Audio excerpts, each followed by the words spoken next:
Okay, so I know we did a few videos now comparing my experience at a small hypergrowth company like Notion with Amy's experience in big tech. So today's video is a little bit of an additional spin focused on where you are at the stage of the company. So here are the differences on onboarding at a big tech company versus being tenured at a startup.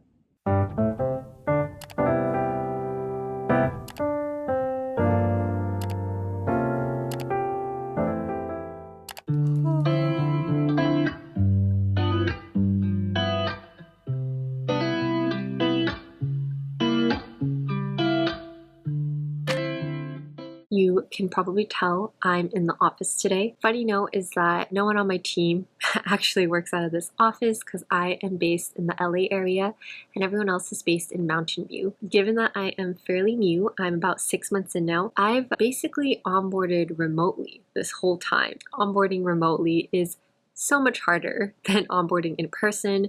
I feel like you definitely need to be patient with yourself because things are just going to take a long time, and that's to be expected. A few things that I've done to make my process a little easier is first, I definitely make sure to have a reoccurring time with my manager. We also do this other thing where once a month we just have these like Friday chit chats, so they're not work related, it's just really whatever we want to talk about.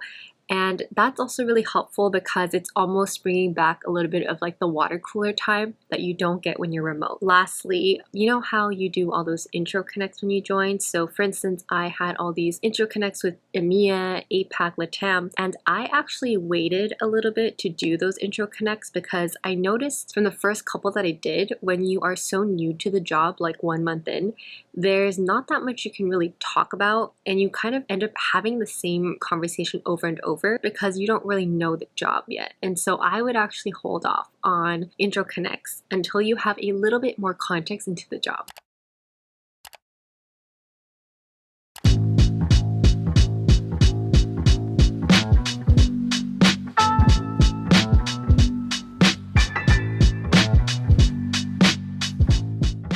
So I just got lunch with a colleague and I'm back home for my next meeting. I did a video like 1 to 2 years ago, kind of reflecting on my year at Notion thus far. And I went through like the stages that you typically experience when you join a hypergrowth company. And I would say like now that I'm at year 3, I very much still experience those like up and down phases, but it's just at like a smaller scale. The troughs and peaks like aren't as dramatic, but very much still up and downs. Back then, I would describe it as like the wild, wild west. I would say now, like, okay, there's like some structure, there's a lot of policies put together, but still very much in that transition phase. One challenge that I have experienced is transitioning from that more like generalist role to like being more specialized. I would consider myself like a very strong generalist and I like wearing a bunch of hats. And now I'm realizing that that's not actually as useful at Notion. So I'm having to like give away these hats and like pick one or two to really double down and like be an expert in. Considering that like so many people that make up the company today are from those like big tech companies that like bring that culture and working style as well.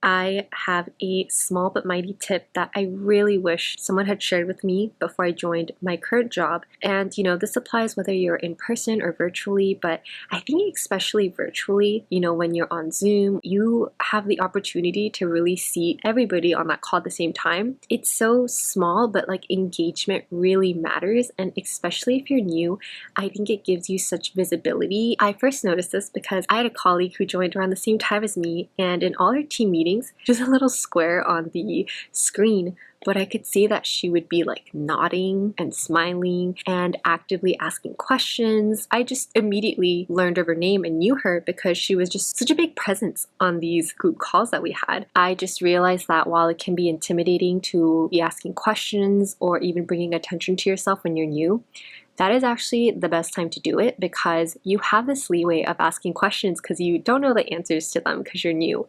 But also, it is such a quick way for everyone to get to know your name, to have that visibility on yourself, and have the reputation of being someone who cares about the work. And so it's a small tip, but it goes such a long way if you do it right.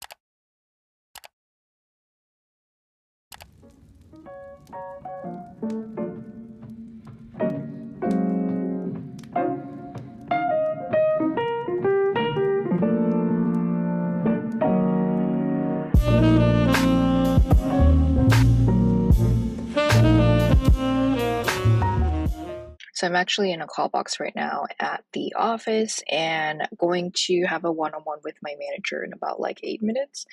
So I just wanted to like quickly document what is going through my mind in the context of when you have been at a company for a while.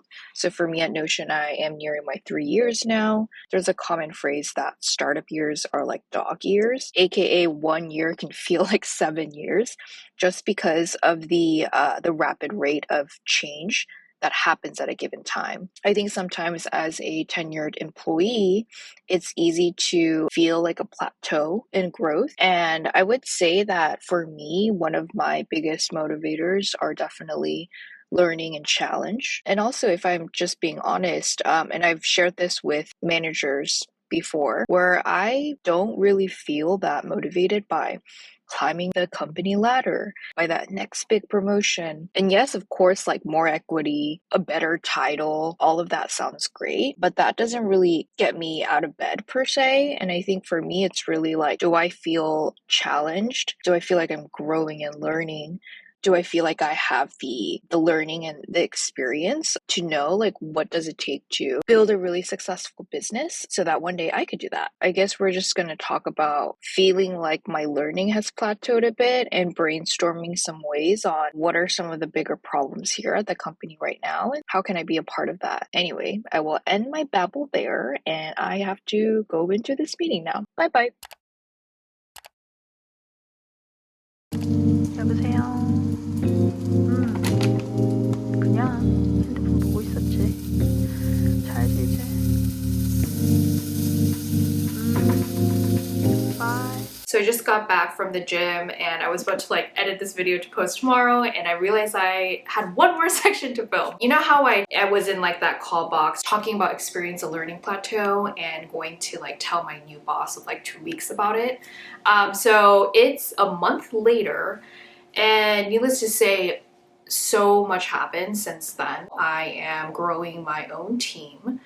I have 2 direct reports and I am hiring for a 3rd. Let me just tell you, like, I've been pretty overwhelmed the past couple weeks. It's happened so quickly. I think for me, like the biggest thing was like the mental shift of going from being a power IC to like managing people. Now knowing that like I am responsible for people now and their like general experience at work and their like ability to do quality work, like feel happy at their jobs, etc. And that was like a big realization and kind of scary too, right? Now you're not just responsible for your own growth, you're now responsible for other people's growth. And I think I started to like feel that weight on my shoulders a lot. Separately, like internally going through like imposter syndrome, like, am I qualified to do this? Like, what do I know? Like, you know, thoughts swirling like that. And I would say like I feel pretty uncomfortable. I haven't felt this uncomfortable in a while, but I was on a plane this weekend and reading this book called The Build. The guy that like designed the iPod, iPhone, and the Nest thermostat wrote it. And he says like a quote really quick, always remember that change is growth and growth is opportunity. And it's a narrative that like we hear often, but I think it was just like a good reminder for me that at startups, when you're pretty tenured and I'm like 3 years in, there's a lot of fucking change that happens.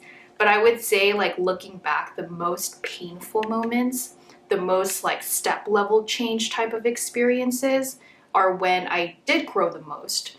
But in the moment, I just feel like a flopping fish. So I'm just trying to like tell myself that as I like go through like my day-to-day still balancing like manager hat, but also realizing like I'm still doing IC work because we have limited resources, right?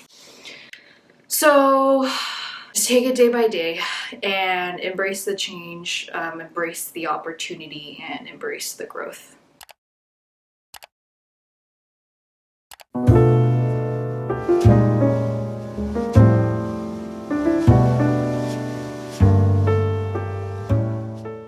I think regardless of where you're at, whether it's corporate or startup, the first 30 to 60 days are almost like a juxtaposition because it feels really slow and overwhelming at the same time. I think any ramp up at a new company feels pretty slow because there's a lot of information and a lot of things you need context into, but I think it's also overwhelming because you need to connect the dots between so many different teams, so many different tools, just like all the access that you need to request, but you don't really have the necessary like knowledge to be able to do that yet. And now that I'm 6 months in, I'm remembering something that someone at Google told me when I first joined. They said to really enjoy the slow period when you ramp up, because once you start knowing things is when you'll always be busy.